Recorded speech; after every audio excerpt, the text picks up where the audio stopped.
Frank Morrison's hand froze on the truck door handle. Scout's low growl rumbled exactly like the sound Betty's breathing machine made the night she died 3 years ago. The German shepherd stood rigid in the Louisiana bayou darkness, his ears locked forward toward something Frank couldn't see. Time collapsed. Present became past. The old railroad man's heart hammered against ribs that remembered loss too well. Scout had never been wrong. Not once in the 12 months since Frank pulled him half dead from this same swamp. Tonight, the dog's amber eyes reflected something that made Frank's blood turn cold. The look of an animal who'd found what everyone else had given up searching for. "What is it, boy?" Frank whispered. But Scout was already moving, leading him deeper into the cypress shadows where 3 children had vanished without a trace. The grandfather clock in Frank's memory ticked louder than his failing courage. Leave a like and share your thoughts in the comments along with the city you're watching from now. Let's continue with the story. Frank Morrison had driven the same stretch of Highway 90 through Slidell, Louisiana, every Sunday for 3 years, ever since Betty's funeral. The ritual never changed. Stop at Boudreaux's for black coffee and a beignet, drive out to Honey Island Swamp where she used to love watching the herons, sit in the truck for exactly 1 hour, then drive home to an empty house that still smelled like her lavender soap. At 71, Frank moved through his days like a man underwater. 47 years of marriage don't just end, they echo. Every morning he still made 2 cups of coffee. Every evening he still called out, "I'm home," to nobody. The railroad had been good to him, 38 years as a conductor on the Illinois Central, but retirement without Betty felt like being sentenced to solitary confinement. His son Michael called every other Sunday from Dallas, conversations that lasted exactly 7 minutes and always ended the same way. "You sure you're okay out there by yourself, Dad?" But Michael had his own life. A corner office at some tech company, a wife who posted their perfect family photos on Facebook, 2 kids Frank barely knew. The boy meant well, but Frank could hear the relief in his voice when the calls ended. Slidell had changed since Hurricane Ida. Half the town was still rebuilding, FEMA trailers scattered like dice thrown by an angry god. Frank's neighborhood, modest ranch houses built in the 60s, had survived mostly intact. But the community felt different, fractured. People kept to themselves more, trusted less, worried about things that used to be taken for granted. Frank understood the feeling. After Betty died, the world had revealed itself as fundamentally unreliable. The woman who'd promised to grow old with him had left at 68, taken by pancreatic cancer that moved through her like wildfire. The doctors had given them 6 months. She'd lasted 4. Frank had held her hand as she drew her last breath, and in that moment he'd felt something inside himself break that he didn't think would ever heal. The empty house on Maple Street held too many memories. Betty's reading glasses still sat on the kitchen table next to a half-finished crossword puzzle. Her coffee mug, the one with the faded "World's Best Wife" inscription, remained in the cabinet, untouched. Frank couldn't bring himself to move these things, but he couldn't stand looking at them either. Sunday drives had become his escape, his meditation, his way of marking time without actually living in it. The bayou didn't judge, it simply existed, ancient and patient, indifferent to human grief. Spanish moss draped the cypress trees like widow's veils, and the dark water reflected a sky that seemed as empty as Frank's future. He'd been a man of routine his entire life, work, home, family, church, community. Now, with Betty gone and Michael busy building his own legacy, Frank found himself adrift in a world that no longer seemed to need him. The greatest generation, they called his peers, but Frank felt more like the forgotten generation, invisible in a culture that worshipped youth and dismissed the wisdom that came with age. It was the 3rd Sunday in October when Frank's routine shattered like glass on concrete. The morning had started like any other. Coffee at Boudreaux's, the familiar drive through neighborhood still bearing Ida's scars, the turnoff onto the gravel road that led to his usual spot overlooking the bayou. But as Frank rounded the bend near Miller's Crossing, something made him press the brake.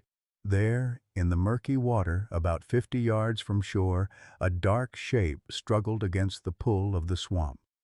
Frank squinted through his windshield, his 71-year-old eyes straining to make sense of what he was seeing.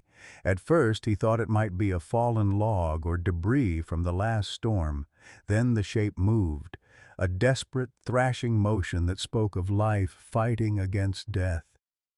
It was a dog, a big one by the looks of it, trapped in the thick mud that lined this part of the bayou like quicksand. Frank sat in his truck for a long moment, engine idling, watching the animal's futile struggle. The logical thing would be to drive on, maybe call animal control when he got back to town. At his age, wading into a Louisiana swamp was the kind of foolishness that got people killed. Betty would have told him to use his head, not his heart. But as Frank watched, the dog's movements grew weaker. The animal's head dipped lower toward the water with each failed attempt to break free. In that moment, Frank saw something that reminded him of himself, a living thing that had given up hope but hadn't quite stopped fighting. He turned off the engine. The October air hung thick with humidity as Frank made his way to the water's edge, his work boots squelching in the soft earth. Up close he could see the dog more clearly, a German shepherd, its black and tan coat matted with mud and algae. The animal's brown eyes looked up at him with an expression that Frank recognized from his own mirror, exhaustion mixed with resignation. "Easy, boy," Frank called out, his voice carrying across the still water. "I see you there." The dog's ears twitched at the sound of his voice, but it had stopped struggling entirely now. Frank could see that the animal's hind legs were buried deep in the mud, held fast by the bayou's hungry grip. From the looks of the disturbed earth around the dog, it had been fighting for hours, maybe longer. Frank tested the water with one boot. The bottom felt solid enough for the first few steps, but he knew these Louisiana swamps could be deceptive. What looked like firm ground could give way without warning, and at his age, a fall could be fatal. He thought of Betty, of the promise he'd made to her in those final days, that he would take care of himself, that he wouldn't do anything foolish. But looking at the trapped animal, Frank felt something stir inside him that had been dormant since the funeral, a sense of purpose beyond his own survival. The rescue took nearly an hour. Frank waded in slowly, testing each step, talking constantly to keep the dog calm. "That's it, boy. Just hold on there. Help's coming." The mud sucked at his boots, and twice he felt the bottom shift beneath his weight, but he pressed on. When he reached the dog, Frank could see the full extent of the animal's predicament. Its back legs were buried almost to the haunches in thick clay that had hardened around them like concrete. Frank began digging with his hands, scooping away handfuls of mud while the dog watched him with those intelligent brown eyes. The work was exhausting, and Frank's back screamed in protest, but he kept at it. As he worked, he noticed other things about the animal. Scars along its shoulders and neck that spoke of hard use. A collar so worn the nameplate was barely readable. "Scout," Frank read aloud, squinting at the faded letters. "That's your name, boy? Scout?" The dog's tail moved slightly at the sound of its name, the first sign of hope Frank had seen. It took 47 minutes to free Scout's legs from the mud. When Frank finally pulled the 60-pound dog onto solid ground, both man and animal were covered in swamp muck and breathing hard. Scout lay on his side, ribs showing through his matted coat, but his eyes remained fixed on Frank's face. Frank sat back on his heels, studying the dog he'd just rescued. Scout was thin, too thin, and bore the marks of abuse or neglect. But there was something in those brown eyes, an intelligence that seemed almost human. When Scout struggled to his feet and took a tentative step toward Frank, the old man felt something crack open in his chest. "Well, Scout?" Frank said, his voice rougher than he'd intended. "Looks like we're both a long way from where we're supposed to be." For the first time in 3 years, Frank Morrison drove home with a passenger. The veterinary clinic on Gauss Boulevard smelled like disinfectant and fear. Frank sat in the waiting room while Dr. Sarah Chen examined Scout, his muddy clothes drawing stares from other pet owners. Through the thin walls, he could hear the doctor's voice, calm but concerned, talking to her assistant. When Dr. Chen emerged 40 minutes later, her expression was grave. "Mr. Morrison, can we talk privately?" In her office, surrounded by diplomas and photos of happy pets, Dr. Chen delivered news that made Frank's stomach clench. "Scout is severely malnourished and dehydrated. He's been living rough for weeks, maybe months, but that's not what concerns me most." She pulled up X-rays on her computer screen. "These scars tell a story. This dog has been abused, systematically and professionally." Frank studied the images, seeing fractures that had healed poorly, evidence of repeated trauma. "What do you mean, professionally?" "Someone trained this dog, Mr. Morrison, hard. Look at his teeth. They've been filed down, probably to prevent him from being an effective guard dog. And these scars on his shoulders and neck, they're consistent with shock collar use, but more intense than anything used in normal training." Frank felt a familiar anger building in his chest, the same rage he'd felt watching Betty suffer through chemotherapy, while insurance companies quibbled over treatments. "How old is he?" "About 4 years. In his prime, really. But, Frank, and I hope you don't mind me calling you Frank, I need to ask what your intentions are. This dog is going to need extensive care, possibly behavioral rehabilitation. At your age." Frank's eyes hardened. "At my age, what? I'm too old to take care of a dog?" Dr. Chen raised her hands diplomatically. "I just want to make sure you understand the commitment.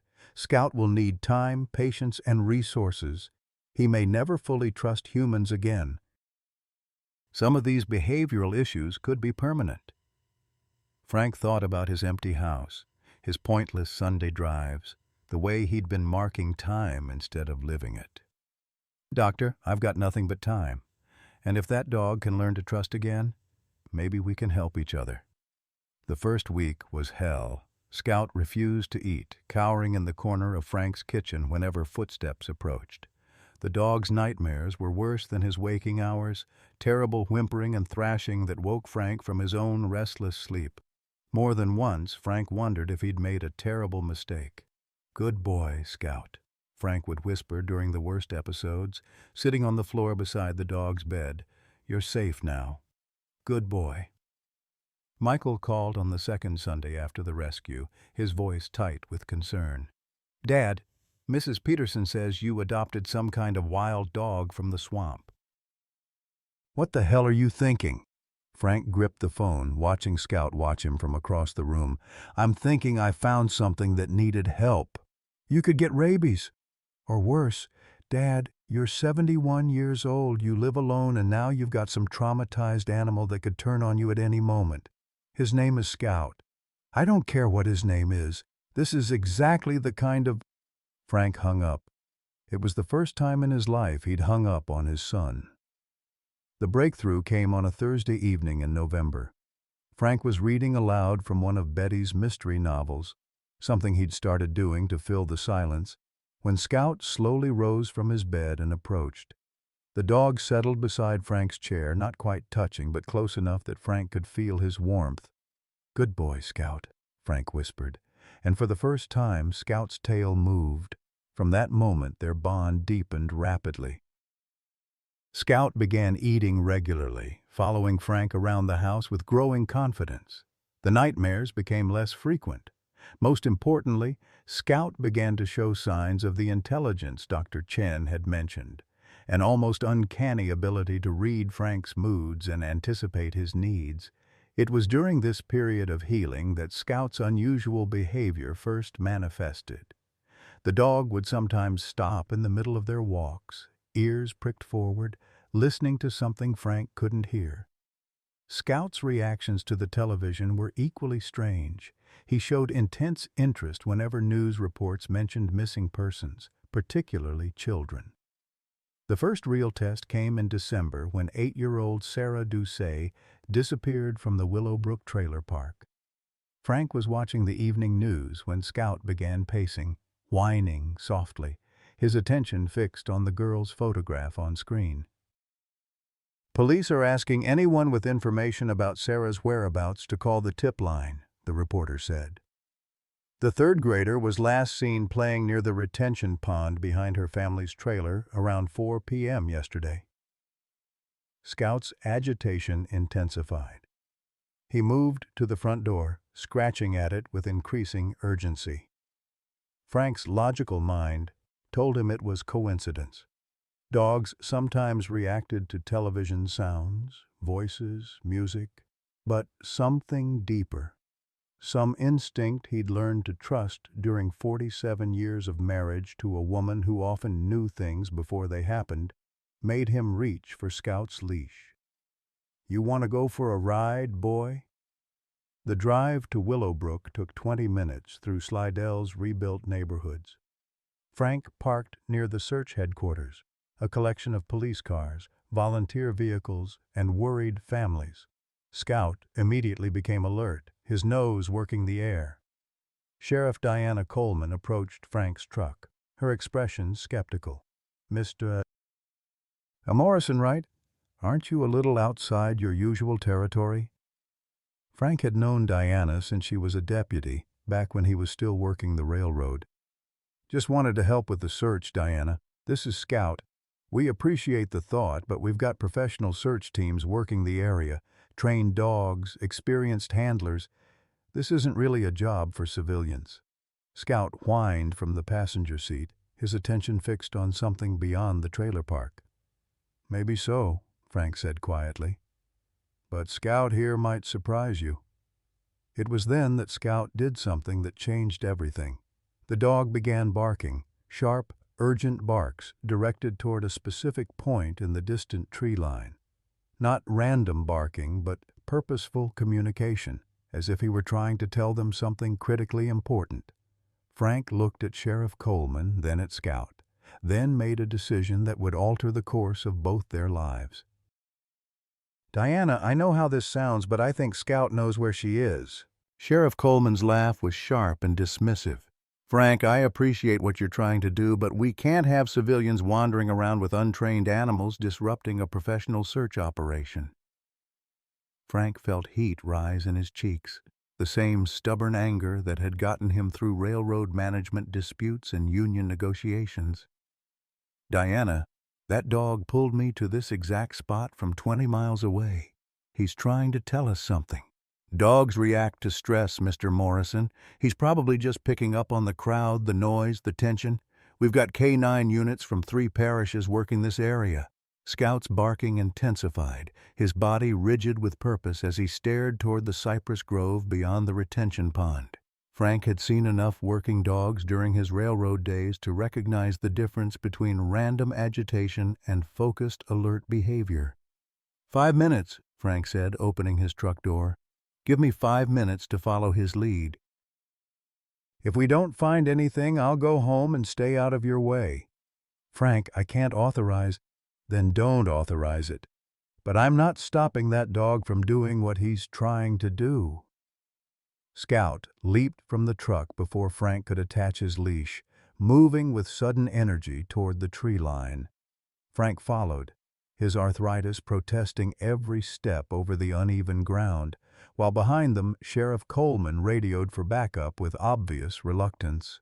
The cypress grove was darker than the rest of the search area, Spanish moss filtering what remained of the late afternoon sun. Scout moved with confidence through the undergrowth, occasionally pausing to check that Frank was following, his nose working constantly.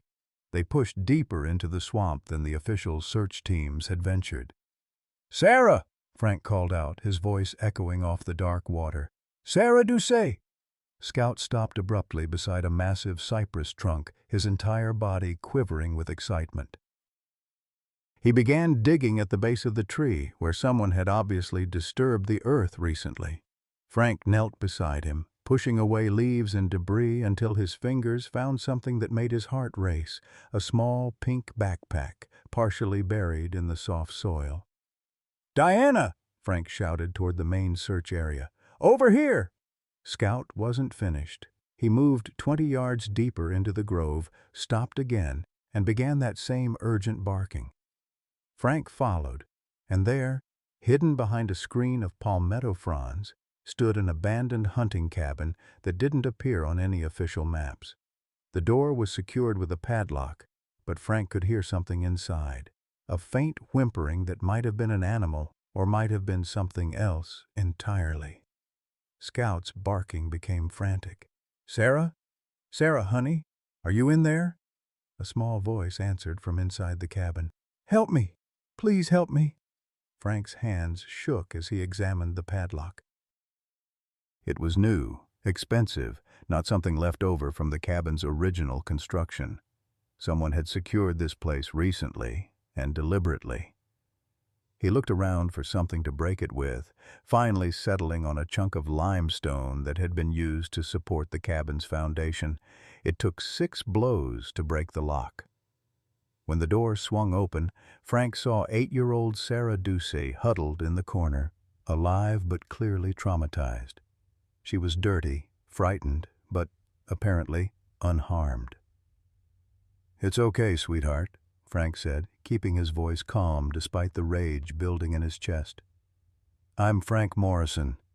This is Scout. We're here to take you home." Sarah's eyes fixed on Scout, and something remarkable happened. The dog, who had been aggressive and alert moments before, immediately shifted into a completely different mode. He approached the little girl slowly, his body language gentle and non-threatening, and settled beside her as if he understood exactly what she needed. "The man said he'd come back," Sarah whispered. "He said if I tried to leave, he'd know." "What man, honey?" Frank asked, though part of him already dreaded the answer. "The doctor.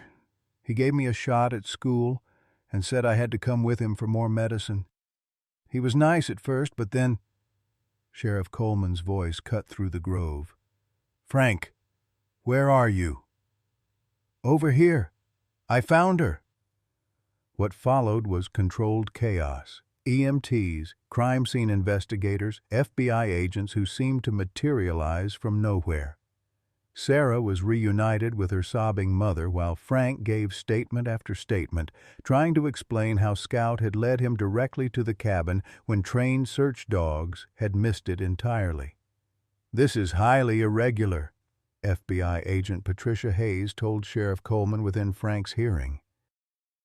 "Civilian search and rescue operations compromise crime scene integrity and can contaminate evidence."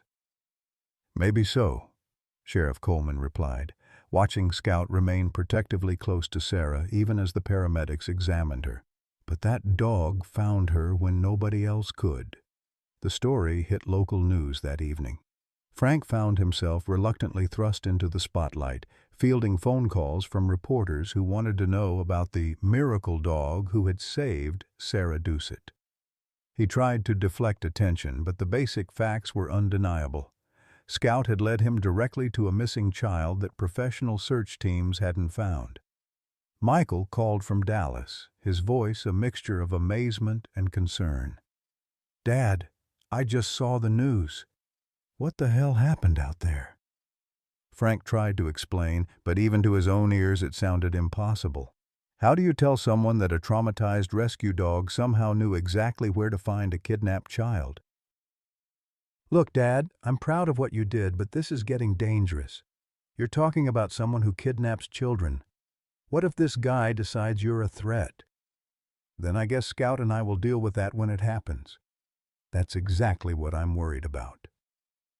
Over the following weeks, Frank learned more about Sarah's kidnapping than he wanted to know.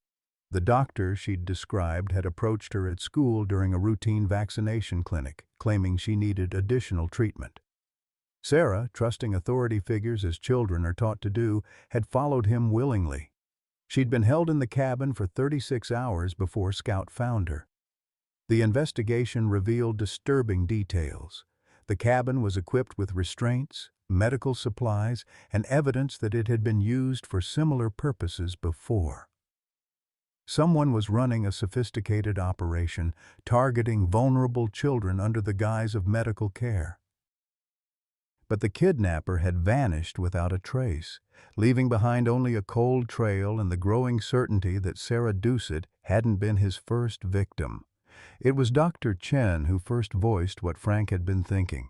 During Scout's regular checkup, she mentioned the dog's unusual behavior during the rescue. "Frank, I've been thinking about Scout's training scars. What if he wasn't just abused? What if he was trained for search and rescue work before something went wrong?" "You mean like police work?" "Possibly. Or military. Or private security. The way he behaved during Sarah's rescue, that wasn't instinct.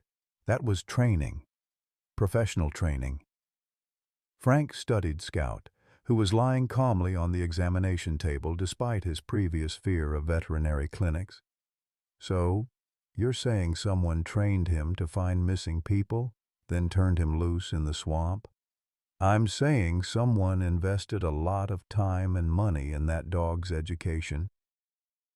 "Dogs don't develop those kinds of skills naturally. The question is, what happened to make them abandon him?" That night, Frank sat on his back porch with Scout, thinking about Dr. Chen's words. The dog had integrated into his life so completely that Frank sometimes forgot how extraordinary their first meeting had been. What were the odds that a man grieving his wife would find a trained search dog in a Louisiana swamp just months before children started disappearing? "What's your story, boy?" Frank asked, scratching Scout's ears. "What happened to you before I found you?" Scout's response was to rest his head on Frank's lap, content in the present moment. But Frank noticed something else. The dog's attention kept drifting toward the tree line at the edge of his property, ears alert to sounds Frank couldn't hear. The second case came in January. Emma Rodriguez, 6 years old, disappeared from a playground in Mandeville while her mother was distracted by a phone call. The Amber Alert triggered the same response in Scout: pacing, whining, fixation on the news reports. This time, Sheriff Coleman called Frank directly. "I know how this sounds," Diana said over the phone, "but we've got another missing child, and the FBI wants to know if you and Scout would be willing to assist." "Officially?" "Unofficially, very unofficially. If word gets out that we're using civilian volunteers with untrained animals, I'll lose my job. But Frank, if that dog can do what he did with Sarah—" Frank looked at Scout, who was already at the front door, waiting. "We'll be there in 20 minutes. Emma Rodriguez had been missing for 18 hours when Frank and Scout arrived at the playground. The official search had covered a 3-mile radius without success. Parents were keeping their children indoors. The community was beginning to panic.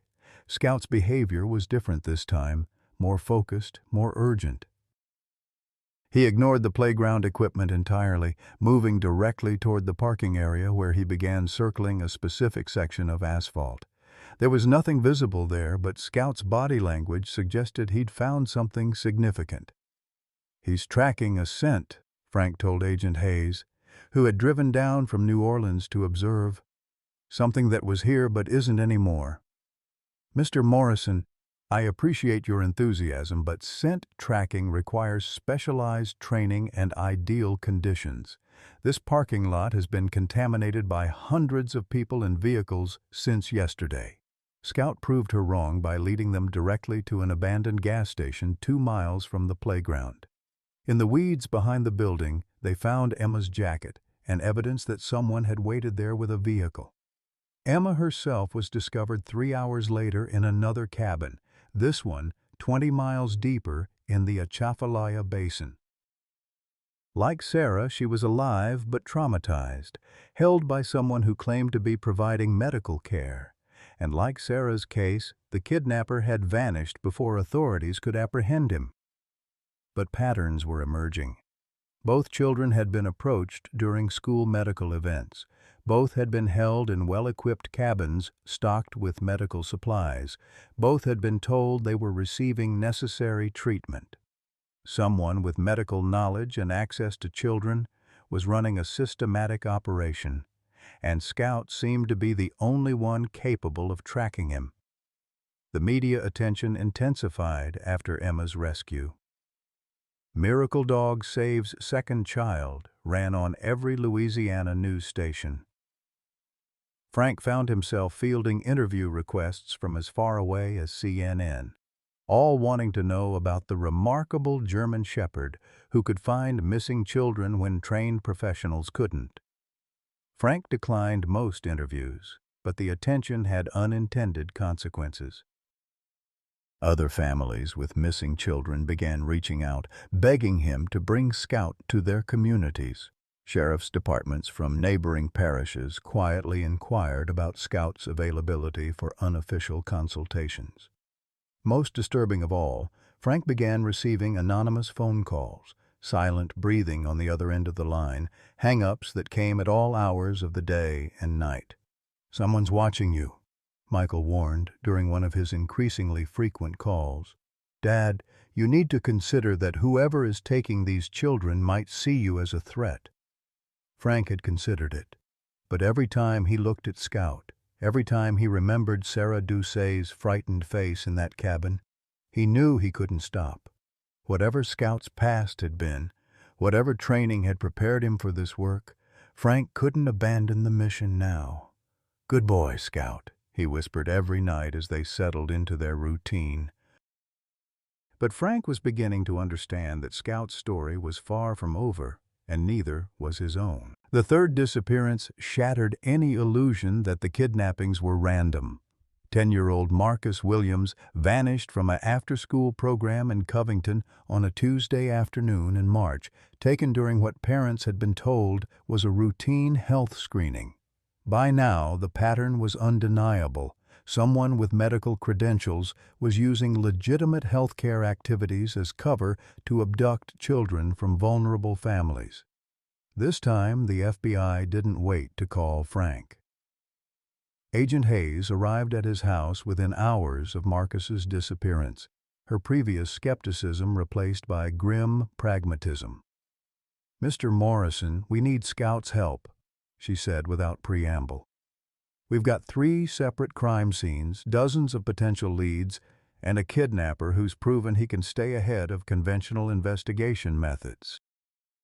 Whatever your dog is doing, it's the only thing that's worked." Frank studied the federal agent's face, recognizing the desperation he'd seen in his own mirror during Betty's final months, the look of someone watching traditional methods fail. "What are you asking me to do?" "Officially? Nothing. This conversation never happened. Unofficially? We need you and Scout to assist with the search. Full protection, full support, but absolutely no public acknowledgement of federal involvement." Scout was already at the door, his body tense with purpose. Over the past 5 months, the dog had developed an almost supernatural ability to sense when children were in danger. Frank no longer questioned it. He simply followed where Scout led. The drive to Covington took an hour through Louisiana backroads that Frank had traveled for decades. But now the familiar landscape felt different, threatening. Someone was using these isolated areas, these forgotten corners of bayou country, to build a network of hidden facilities where children could be held without detection. At the search staging area, Frank noticed something that made his blood run cold. Dr. James Whitmore, Slidell's beloved pediatrician, was among the volunteers offering medical support for the search teams. Frank had known Dr. Whitmore for 20 years.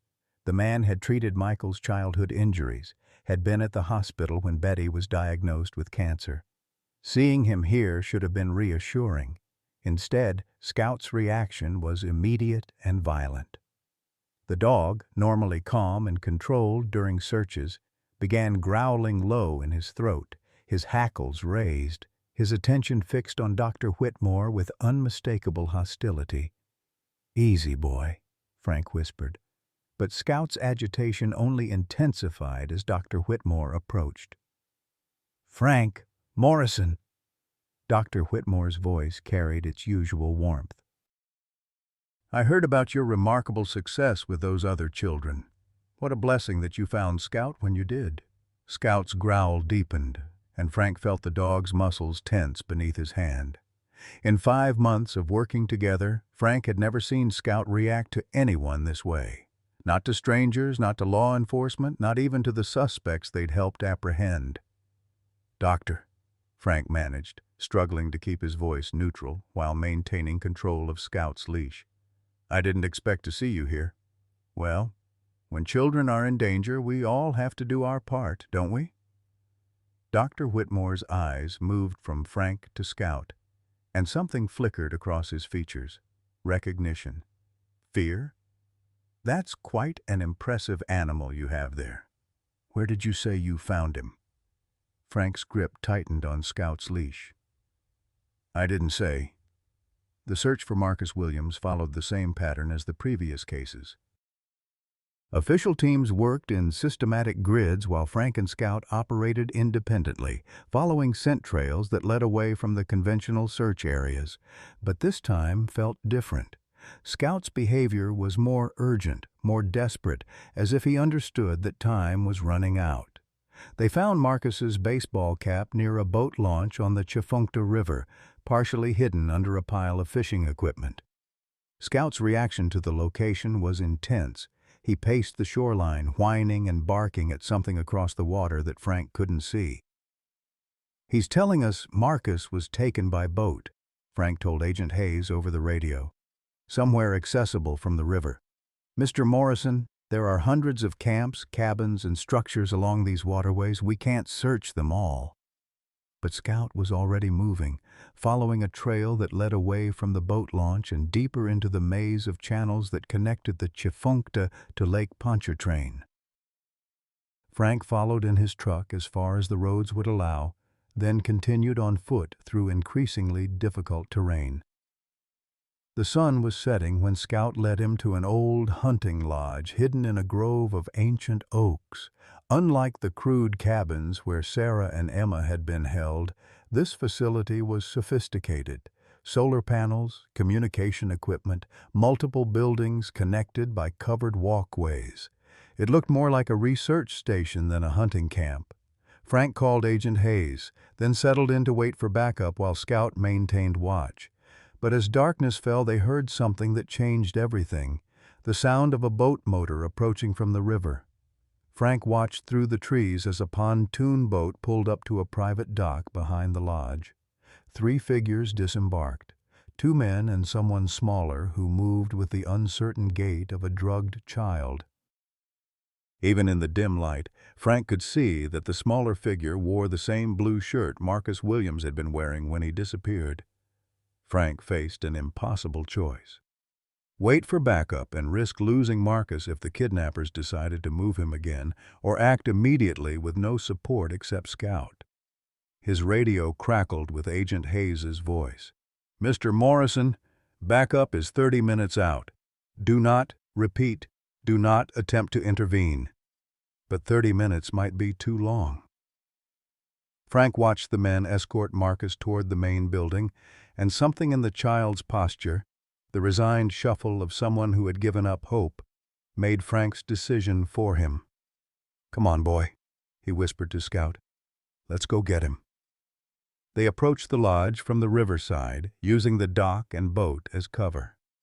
Scout moved with professional stealth, his training evident in every step. As they got closer, Frank could hear voices from inside the main building, calm, clinical discussions that made his skin crawl. "The boy's blood work is promising," a familiar voice was saying. "Type O negative, excellent health markers, no significant medical history. The clients will be very pleased." Frank's heart stopped. He recognized that voice. Dr. James Whitmore. Through a window, Frank could see Marcus sitting on an examination table while Dr. Whitmore prepared what looked like medical equipment. Two other men stood guard, but their attention was focused on the boy, not on potential threats from outside. Frank had two options: try to sneak Marcus out undetected, or create enough chaos to disrupt whatever was happening and hope backup arrived in time. Scout made the decision for him by moving toward the building's back entrance, his body language indicating he'd found an unlocked door. They slipped inside through what appeared to be a storage room filled with medical supplies, IV bags, surgical instruments, equipment Frank recognized from Betty's hospital stays. But there were other things, too: restraints, monitoring devices, and documentation that suggested this operation was far larger than anyone had suspected. Frank could hear Dr. Whitmore's voice more clearly now. The sedative will keep him calm during transport. Our clients prefer the children to be cooperative. Frank's rage threatened to overwhelm his judgment, but Scout's steady presence kept him focused. They moved through the building methodically, Scout leading them toward Marcus while avoiding the areas where the adults were working. They found Marcus in a small room off the main laboratory, lying on a hospital bed with an IV line in his arm. The boy was conscious but heavily sedated, his eyes unfocused and frightened. "Marcus," Frank whispered, carefully removing the IV line. "My name is Frank Morrison. This is Scout. We're here to take you home." Marcus tried to speak but couldn't form words. Frank lifted the boy carefully, amazed at how light he felt, too light for a healthy 10-year-old. Whatever Dr. Whitmore had been doing to these children, it went far beyond simple kidnapping. Scout led them back toward the storage room, but as they reached the door, footsteps echoed in the hallway behind them. They'd been discovered. "Find them!" Dr. Whitmore's voice had lost its professional calm. "They can't have gone far!" Frank carried Marcus through the storage room and out the back door, Scout ranging ahead to check for threats. They made it to the tree line before the shooting started, not warning shots but deliberate attempts to kill. Frank dove behind a fallen log, shielding Marcus with his body while Scout circled back toward the lodge. The dog moved with purpose Frank had never seen before, and suddenly Frank understood. Scout wasn't just a search and rescue dog. He was a tactical animal, trained for combat situations. The gunfire stopped abruptly. Frank heard shouting, then screaming, then Agent Hayes's voice over a bullhorn. "Federal agents, drop your weapons!" Backup had arrived. In the chaos that followed, Frank learned the true scope of Dr. Whitmore's operation. The lodge was one of several facilities used to process kidnapped children for what the FBI called medical trafficking, selling healthy organs, plasma, and other biological materials to buyers who didn't ask questions about sources. Marcus Williams was rescued, but he would need months of medical treatment to recover from whatever procedures Dr. Whitmore had performed. Sarah Doucet and Emma Rodriguez, they learned, had been lucky. They'd been taken for evaluation, but hadn't yet been processed when Scout found them. As Frank watched EMTs load Marcus into an ambulance, Scout pressed against his leg, seeking comfort after the violence. Frank realized that his quiet life in Slidell was over forever. He'd stumbled into something much larger and more dangerous than missing children. "Good boy, Scout," Frank whispered, but his voice carried the weight of understanding that their real work was just beginning. The bullet hit Frank in the shoulder as he carried Marcus toward the tree line, spinning him around and sending both of them tumbling into the underbrush. White-hot pain exploded through his left side, but Frank's only thought was protecting the semi-conscious boy in his arms. "Stay down," Frank gasped, pressing Marcus against the ground behind a fallen cypress log. Blood soaked through his shirt, warm and sticky, but he could still move his arm. He'd been lucky. The bullet had passed through muscle without hitting bone or major arteries. Scout appeared beside them, his fur matted with something dark that Frank hoped wasn't blood. The dog's eyes held an intensity Frank had never seen before, a cold calculation that spoke of training beyond anything civilian search and rescue required. "Find help, boy," Frank whispered. But Scout remained fixed in position, his body a barrier between Frank and the lodge where shadows moved behind lit windows.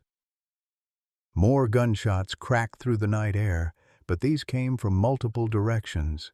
Agent Hayes's tactical team had arrived, and Frank could hear the sharp commands of professional law enforcement establishing perimeter control. Marcus stirred in Frank's arms, his drugged eyes trying to focus. "My mom," the boy whispered. "I want my mom." "She's waiting for you," Frank said, though speaking sent fresh waves of pain through his shoulder. "Just hold on, son. We're going home." But even as Frank said the words, he knew something had changed irreversibly. The man who had pulled Scout from the swamp 6 months ago had been a grieving widower looking for purpose.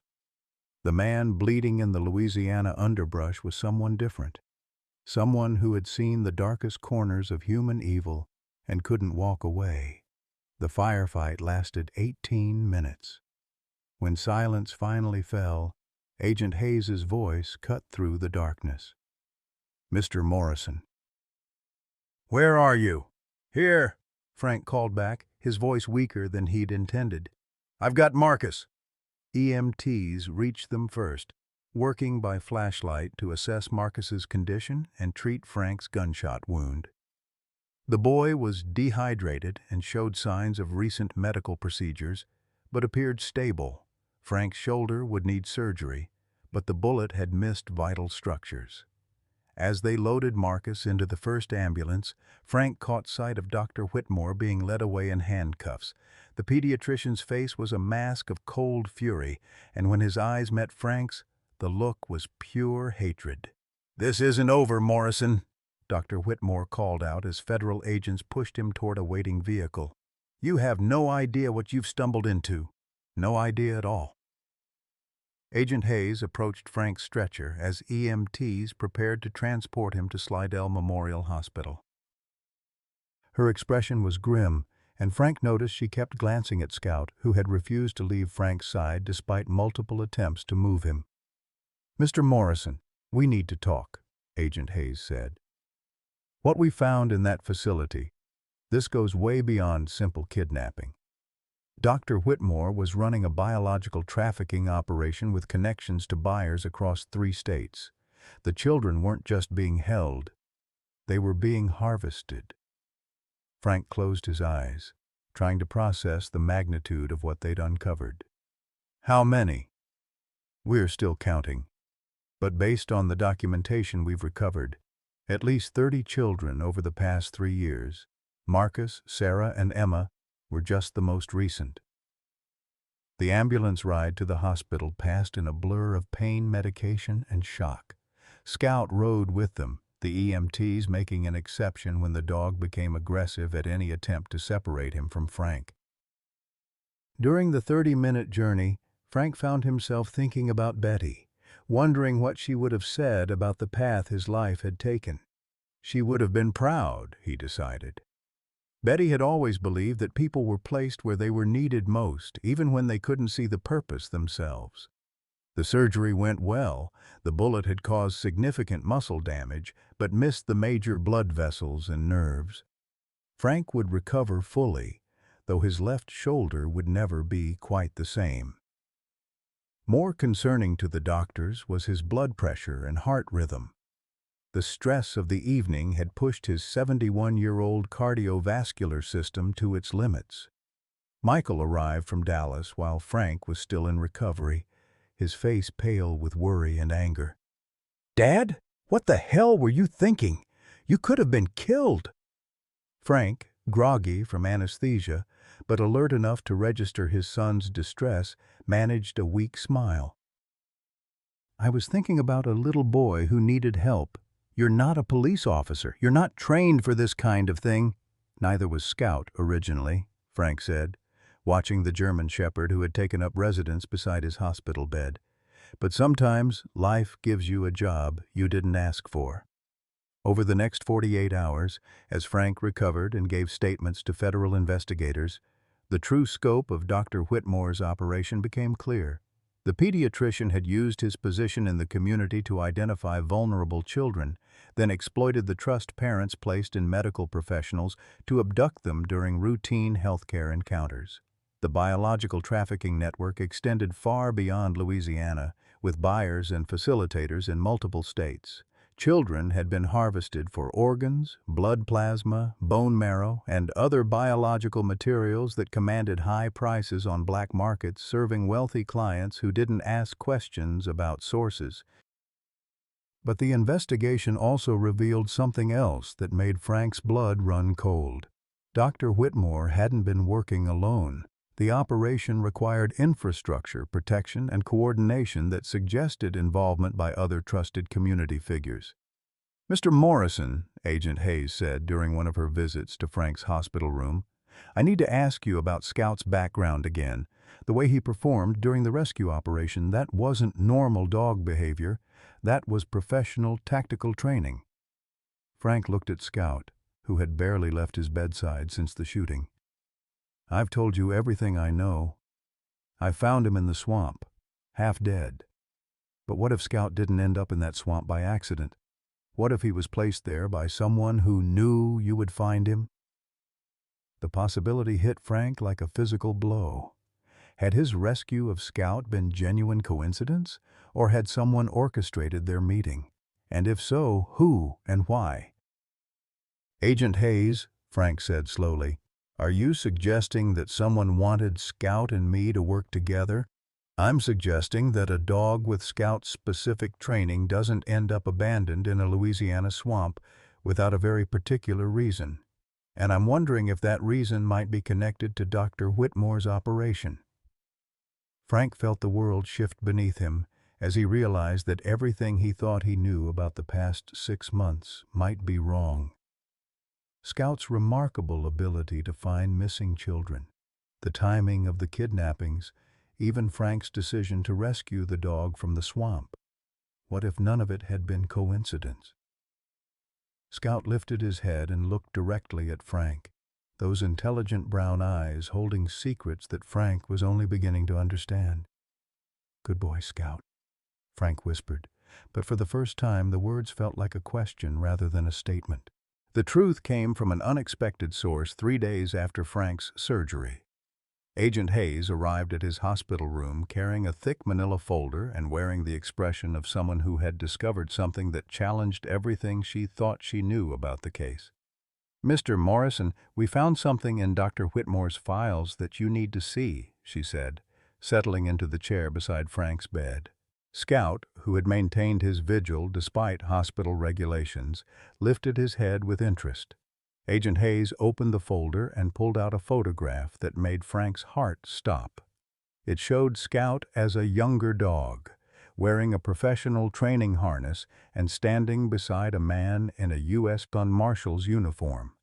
The dog looked identical to Scout, except for the confident, alert expression of an animal at the peak of his career.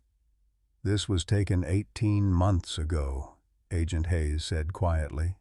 "The man with Scout is Deputy U.S. Marshal David Kellerman. He was killed in the line of duty 14 months ago while investigating a child trafficking operation in Mississippi." Frank stared at the photograph, his mind reeling. Scout was a federal law enforcement dog? One of the best. Kellerman and Scout specialized in locating missing children and tracking human trafficking networks. They had an 87% success rate over 3 years of operations. Agent Hayes pulled out additional documents. But here's where it gets complicated. The trafficking operation they were investigating when Kellerman was killed. It was connected to Dr. Whitmore's network. The implications hit Frank like a sledgehammer. "You're saying Scout was already investigating Dr. Whitmore when I found him?" "We think Scout was the only survivor of an ambush that killed Kellerman and 2 other marshals. The official report said Scout's body was never recovered, presumed dead. But Frank, look at the timeline. Kellerman was killed in October of last year. You found Scout in the swamp the following October, exactly 1 year later." Frank felt the room spinning around him. Every moment of the past 6 months suddenly took on new meaning. Scout's immediate bond with him, the dog's uncanny ability to locate missing children, his violent reaction to Dr. Whitmore, none of it had been coincidence or miraculous intuition. Scout had been trained for exactly this kind of work. "Where has he been for that missing year?" Frank asked. Agent Hayes shook her head. "That's what we're trying to figure out." "But Frank, there's more. We found evidence in Dr. Whitmore's files that suggests he knew about Scout's identity. There are records of him searching for a problematic K9 asset that needed to be neutralized." Scout moved closer to Frank's bedside as if sensing the tension in the room. Frank reached out to scratch the dog's ears, marveling at how different this familiar gesture felt now that he understood Scout's true background. "So Scout wasn't just a rescue dog I happened to find," Frank said slowly. "He was a federal agent who somehow survived an assassination attempt and spent a year hiding in the bayou." "It appears that way. But Frank, this raises serious questions about your safety. If Dr. Whitmore knew about Scout's identity and capabilities, he may have been watching both of you. Your involvement in this case might not have been as accidental as we thought." The door to Frank's hospital room opened, and Michael entered carrying coffee and wearing the haggard expression of someone who hadn't slept in days. He stopped short when he saw Agent Hayes and the documents spread across Frank's bedside table. "What's going on?" Michael asked, his voice tight with concern. Frank looked at his son, then at Scout, then at the photograph that had rewritten everything he thought he knew about the past year of his life. "Michael, sit down. There's something you need to hear." As Agent Hayes explained Scout's true identity to Michael, Frank watched his son's face cycle through disbelief, anger, and fear. When she finished, Michael was silent for a long moment before exploding. "So, you're telling me that my father has been unknowingly working with a federal law enforcement dog to investigate a trafficking network that already killed 3 marshals? And nobody thought to mention this?" "We didn't know," Agent Hayes said defensively. "Scout's official status is KIA. As far as federal records are concerned, he died with Marshal Kellerman 14 months ago." "But he didn't die," Frank said quietly. "He survived, and somehow he found his way to me. The question is why?" Agent Hayes pulled out another document, a personnel file with Marshal Kellerman's photograph and service record. Kellerman was 59 when he was killed. Divorced, no children, dedicated his entire career to protecting kids. According to his colleagues, he and Scout were inseparable. Maybe Scout was looking for someone to replace his partner. Frank studied Kellerman's photograph, seeing something familiar in the man's weathered face and steady eyes. "He looks like someone who would understand what Scout had been through." "Frank, there's something else," Agent Hayes said, her voice becoming more serious. "Dr. Whitmore's operation was larger than we initially realized. We've identified at least 12 other medical professionals in 4 states who were part of the trafficking network. Some of them are still active, and they know that Scout is alive and operational again." The implications were clear. Frank and Scout were no longer just witnesses to a crime. They were targets of a criminal organization that had already proven its willingness to kill federal agents. "You're saying we're in danger," Frank said. "I'm saying you need protection. Both of you. The U.S.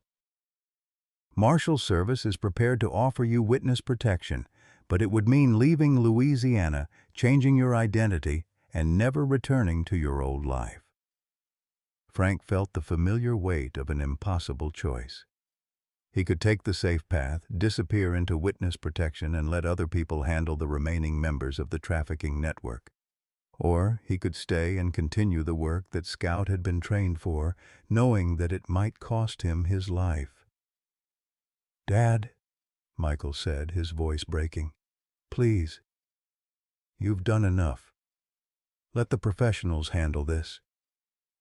Frank looked at Scout, who was watching him with those intelligent brown eyes that had seen horrors Frank could barely imagine. The dog had already lost one partner to this fight. How could Frank abandon him now?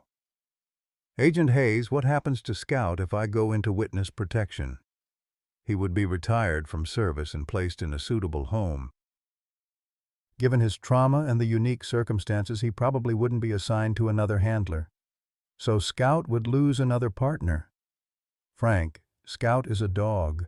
He would adapt to a new situation." But even as Agent Hayes said it, Frank could see in her expression that she didn't entirely believe it herself. Scout wasn't just any dog.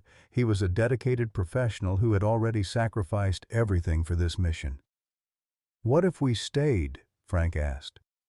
"What if Scout and I continued working with you to identify and arrest the remaining members of the network?" "Dad, no," Michael said immediately. "Absolutely not. You're 71 years old. You just got shot. This isn't your job." "Maybe it is my job," Frank replied, thinking about Betty's belief that people were placed where they were needed. "Maybe this is exactly what I'm supposed to be doing." Agent Hayes looked uncomfortable. "Frank, I can't officially ask a civilian to continue participating in an active federal investigation. The liability issues alone. But unofficially? Unofficially, Scout's success rate with you has been unprecedented. In 6 months, you've accomplished more than entire task forces managed in years of investigation. If we could find a way to make it work legally—" Frank made his decision. "I'm not running away from this. Scout found me for a reason, and I'm going to see it through." Michael slumped in his chair, defeat written across his features. "Dad, if you do this, if you keep putting yourself in danger, I'm moving back to Louisiana. I'm not losing you too." For the first time in days, Frank smiled genuinely. "Son, that might be the best thing to come out of this whole situation." Agent Hayes gathered her documents, her expression thoughtful. "Frank, if you're serious about continuing this work, there might be a way. The Marshals Service has a civilian consultant program for individuals with specialized skills. It would give you official status and protection while allowing you to work with Scout." "What would that mean?" "It would mean you'd be a federal employee with all the training, support, and legal protection that entails, but it would also mean this becomes your full-time job, not a volunteer activity." Frank looked at Scout, who had moved to the window and was standing alert, watching the parking lot with the focused attention of a professional on duty. Even in a hospital room, the dog was working, protecting, serving. "Agent Hayes," Frank said, "where do I sign?" Outside the hospital window, storm clouds were gathering over the Louisiana bayou. But for the first time since Betty's death, Frank Morrison felt like he was exactly where he belonged. 6 months later, Frank Morrison stood in the kitchen of his house on Maple Street, preparing breakfast for 2. The morning routine had become sacred. Coffee for himself, premium dog food for Scout, and the quiet companionship of 2 professionals getting ready for another day of work. The house had changed dramatically since Scout's arrival. Betty's reading glasses still sat on the kitchen table, but now they shared space with case files, maps of southeastern Louisiana, and Scout's collection of toys and training equipment. The spare bedroom had been converted into a home office where Frank maintained detailed records of their investigations for the U.S. Marshals Service. Michael's promise to move back to Louisiana had proven true. He'd taken a position with a New Orleans tech firm and bought a house 20 minutes away, close enough to have dinner with Frank twice a week and far enough to maintain his independence. The relationship between father and son had transformed from duty-bound phone calls to genuine friendship built on mutual respect and shared purpose. "You know, Scout," Frank said, watching the dog methodically eat his breakfast, "Betty would have loved seeing this family come back together." Scout's tail wagged once in acknowledgement, but his attention remained focused on the police scanner that Frank kept running during meals. Even at rest, the dog was always working, always listening for signs that someone needed help. The official statistics were impressive. In the 18 months since Frank found Scout in the swamp, they had assisted in the rescue of 47 missing children across 5 states. The trafficking network that Dr. Whitmore had built was largely dismantled, with 23 arrests and convictions. Scout's success rate remained unmatched by any other K-9 unit in federal service. But for Frank, the numbers told only part of the story. Each rescued child represented a family reunited, a nightmare ended, a future restored. He kept photos on his office wall, birthday parties, school graduations, Christmas mornings, sent by grateful parents whose children might not have survived without Scout's intervention. The work had aged Frank, but it had also given him something he'd lost when Betty died: purpose. His hair was whiter now, and his left shoulder ached on rainy days where the bullet had passed through. But at 72, Frank Morrison was more vital and engaged than he'd been in years. The phone rang at exactly 7:15 a.m. as Frank was finishing his second cup of coffee. Agent Hayes's voice carried the familiar tension that meant another case was beginning. "Frank, we've got a situation in Mobile. 2 children missing from different families, both taken during school health screenings. Local police think it might be connected to our network." Scout was already at the front door, his professional instincts engaged before Frank had even hung up the phone. The dog's transformation from the broken animal Frank had pulled from the swamp was complete. Scout was confident, focused, and eager to work. "We'll be there in 4 hours," Frank told Agent Hayes, but he was already reaching for his go-bag, packed and ready for rapid deployment. The drive to Mobile took them through familiar territory: small Louisiana towns still rebuilding from various hurricanes, bayou country where secrets could be hidden for generations, communities where everyone knew everyone else's business except when they chose not to know. Scout rode in the passenger seat, alert but calm, watching the landscape with the attention of a professional surveying his area of operations. The dog had developed an uncanny ability to sense when they were approaching a case site. His posture would shift, his breathing would change, and an almost electric focus would take over his entire being. "You feel it too, don't you, boy?" Frank said as they crossed the state line into Alabama. "Something about this one feels different." The Mobile case proved to be their most challenging yet. The missing children, 8-year-old twins from a military family, had been taken with professional precision during what appeared to be a legitimate vaccination clinic at their elementary school. No witnesses, no suspicious behavior, no obvious signs of struggle. But Scout's reaction to the school building was immediate and intense. The dog led Frank directly to a storage room where they found evidence of medical equipment that didn't belong in an elementary school setting: sophisticated monitoring devices, specialized restraints, and documentation suggesting the vaccination clinic had been a cover for systematic evaluation of potential targets. The twins were recovered 72 hours later from a facility hidden in the Alabama pine forests, alive but showing signs of the same medical procedures that had been performed on Dr. Whitmore's victims. The investigation revealed that remnants of the trafficking network had regrouped under new leadership, using the same methods but with improved security and operational procedures. As Frank and Scout worked alongside federal agents to process the crime scene, Frank realized that their mission was far from over. The network they'd been fighting was more resilient than anyone had anticipated, capable of adapting and evolving in response to law enforcement pressure. But Frank also realized something else. He and Scout had evolved too. They were no longer the grieving widower and traumatized rescue dog who had found each other in a Louisiana swamp. They were partners in the truest sense, professionals dedicated to a mission that had given both of their lives meaning. That evening, as they drove back toward Louisiana with another successful rescue behind them, Frank called Michael to check in. His son's voice carried pride and worry in equal measure. "Dad, I saw the news about the Mobile case. Congratulations on another save." "Scout did most of the work," Frank replied. glancing at the dog who was resting in the passenger seat but still alert to their surroundings. "Dad, I need to tell you something. Sarah called today. Sarah Doucet, the first girl you and Scout rescued. She's graduating high school next month, and she wants you and Scout to come to the ceremony."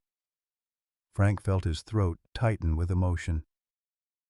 Sarah Doucet had been 8 years old when Scout found her in that cabin, terrified and traumatized. Now she was 18, heading to college, building a life that might never have existed without their intervention. "We'll be there," Frank said. As they drove through the Louisiana night, Frank thought about the journey that had brought him to this point.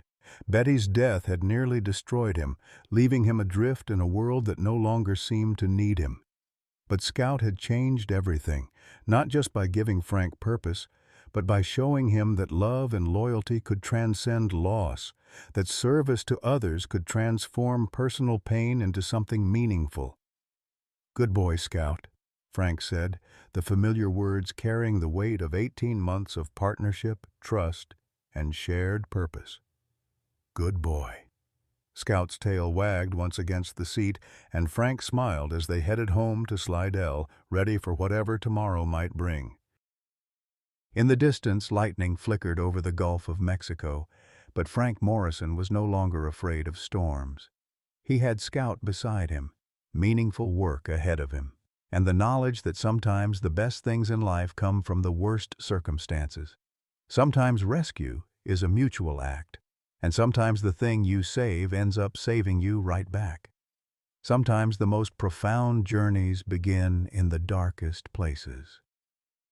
Frank Morrison thought his story ended when Betty died, leaving him with nothing but empty rooms and Sunday drives to nowhere.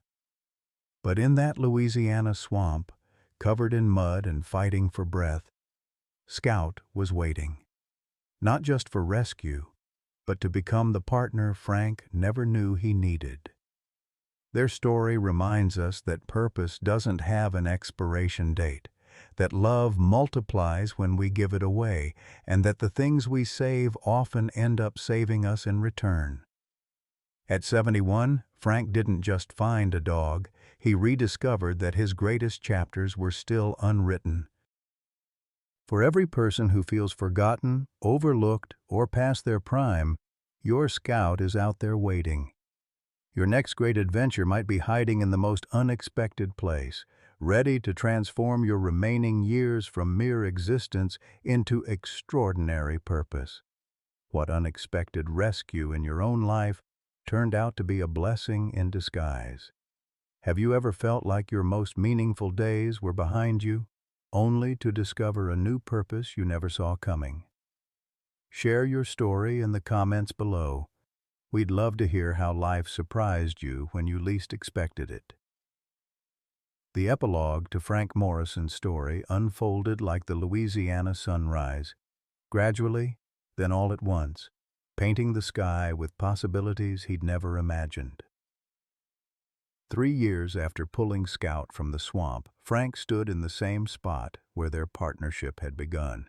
But this time, he wasn't alone. Michael was there, of course, having kept his promise to stay close to his father. But there were others, too. Agent Hayes, now promoted to regional director, Dr. Chen, who had become Scout's primary veterinarian and Frank's close friend, Sheriff Coleman, whose initial skepticism had transformed into unwavering support, and most importantly, the families whose children Scout had helped bring home.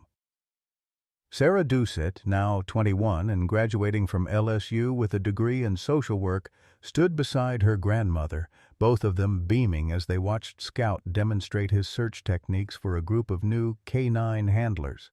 Emma Rodriguez, 14 and thriving despite her ordeal, had brought her artwork, a painting of Scout that captured the dog's spirit so perfectly it brought tears to Frank's eyes. Marcus Williams, now 13 and the star of his middle school baseball team, carried a trophy he'd insisted on dedicating to Mr. Frank and Scout. The gathering wasn't officially a celebration, though it felt like one. The U.S. Marshal Service was dedicating the site as a training facility for human trafficking investigation teams, and Frank had been asked to speak about the partnership between civilian volunteers and federal law enforcement. But for Frank, the real significance was deeper. This was where his life had been reborn, where purpose had found him when he'd given up looking for it. "Ladies and gentlemen," Agent Hayes addressed the crowd of law enforcement officers, community members, and media representatives. 3 years ago, a retired railroad worker pulled a dog from this swamp.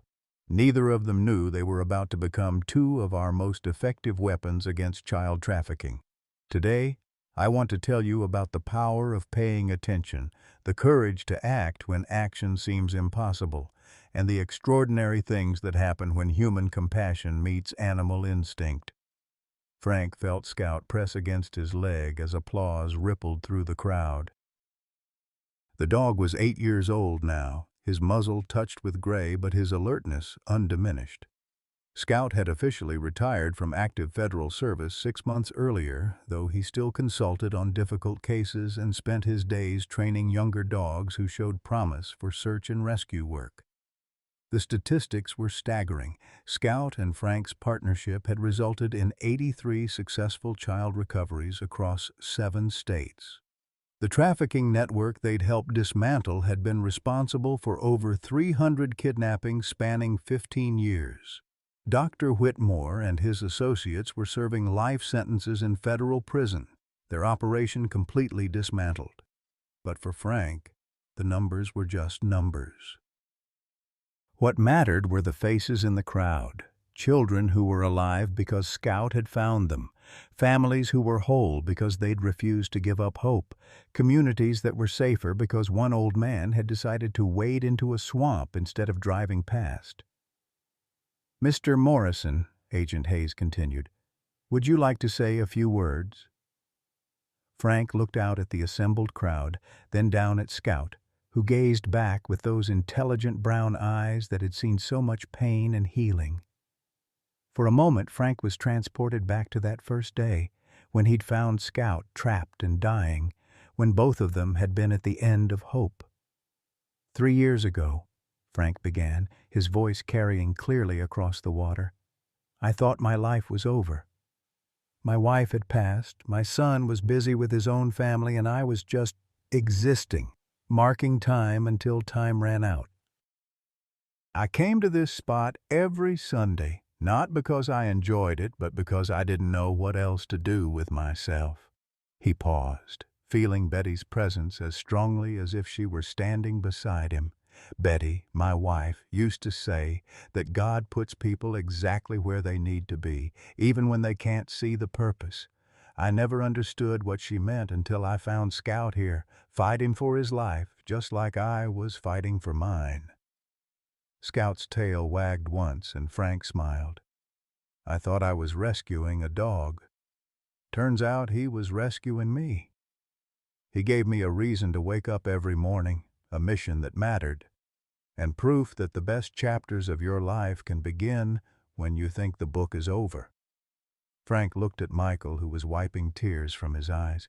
"My son moved back to Louisiana because of Scout. My relationship with my family was restored because of Scout. I found purpose and friendship and meaning I never expected to find because of Scout. So when people ask me about the remarkable things this dog has done, I tell them the most remarkable thing he ever did was save an old man who thought he was worthless." The crowd was silent, hanging on every word. Frank felt the weight of their attention, the responsibility of representing something larger than himself. "I want to speak directly to anyone here who feels like their useful days are behind them," Frank continued, his voice gaining strength. "To anyone who thinks they're too old, too tired, too set in their ways to make a difference, I'm here to tell you that's not true. Purpose doesn't have an expiration date. Love doesn't retire. And sometimes the thing you're meant to do with your life doesn't reveal itself until you're old enough to have the wisdom and courage to do it right." Frank knelt beside Scout, who leaned into his touch with the contentment of an animal who knew he was exactly where he belonged. This dog taught me that rescue is a two-way street. When you save something, you don't diminish yourself, you multiply yourself. Every child Scout helped find, every family we reunited, every criminal we helped catch, made both of us stronger, more complete, more ourselves than we'd ever been. Standing again, Frank looked out over the bayou where their story had begun. I'm 74 years old. Scout is 8, which is getting up there in dog years. We're both officially retired from active duty. But I want everyone here to know that we're not done. As long as there are children who need finding, families who need hope, and communities that need protection, Scout and I will be ready to serve. The applause was thunderous, but Frank barely heard it. He was thinking about the future, about the training facility that would bear Scout's name, about the young handlers who would learn from their techniques, about the children who would be saved by dogs and handlers who understood that the most extraordinary partnerships could emerge from the most ordinary circumstances. Agent Hayes approached the microphone for closing remarks, but Frank's attention had shifted to Scout, who was suddenly alert, his head tilted toward the tree line in the unmistakable posture that meant he'd detected something important. "What is it, boy?" Frank asked quietly. Scout moved toward the woods with purposeful steps, not the urgent pace of an active search, but the confident movement of a professional investigating something worth checking. Frank followed, curious about what had captured Scout's attention. 20 yards into the trees, Scout stopped beside a makeshift memorial. Flowers, photographs, and handwritten notes left by families whose children Scout had helped rescue. Frank hadn't known the memorial existed, but clearly Scout had been aware of it, drawn to this place where gratitude had taken physical form. Among the items was a letter addressed to Mr. Frank and Scout. Frank opened it with trembling hands and read words that would stay with him for the rest of his life. Dear Mr. Frank and Scout, my name is Jennifer Martinez. You saved my daughter Rosa 3 years ago when she was taken from our school in Texas.